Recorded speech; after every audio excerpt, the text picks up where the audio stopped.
I read and studied the brochure completely. Honestly, I thought that I got this. I didn't. I was at the airport, and the guy behind me, he's complaining about the heat in Florida, and that the only reason why he was there is because of a funeral. I stopped him and I said, "Excuse me, I overheard you saying that you were here for a funeral. Who died?" And he said, "My mother-in-law." Then I remember I have a magazine about comfort for those who grieve. And then I pulled the magazine out, and the conversation was done. In my mind, I said, "Wah, wah."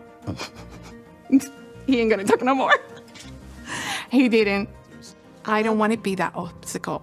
Let me listen, let me be patient, let me be humble and wait to see at the right time. But my goal's still the same. We're gonna talk about my God, Jehovah. It's just not so fast.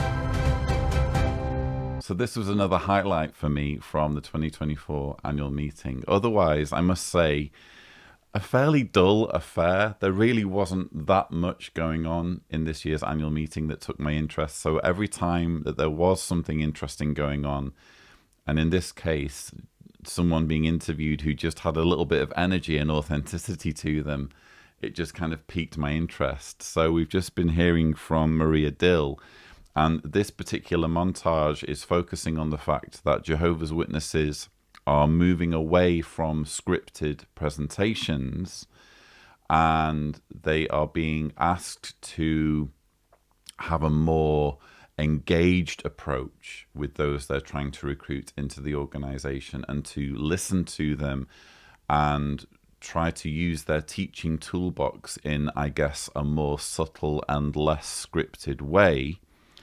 And Maria is here giving us an example of where the old approach of just immediately reaching for some literature didn't work for her.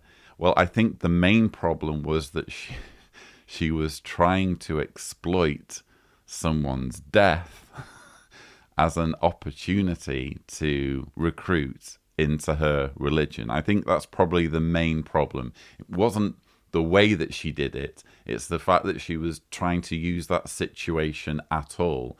And yet, as you'll see from this recent sushi thumbnail here, this is exactly the approach that Jehovah's Witnesses are supposed to take. They are supposed to prey on emotionally vulnerable people, including those who are going through bereavement, and they are supposed to exploit these tragedies as opportunities to recruit into the organization.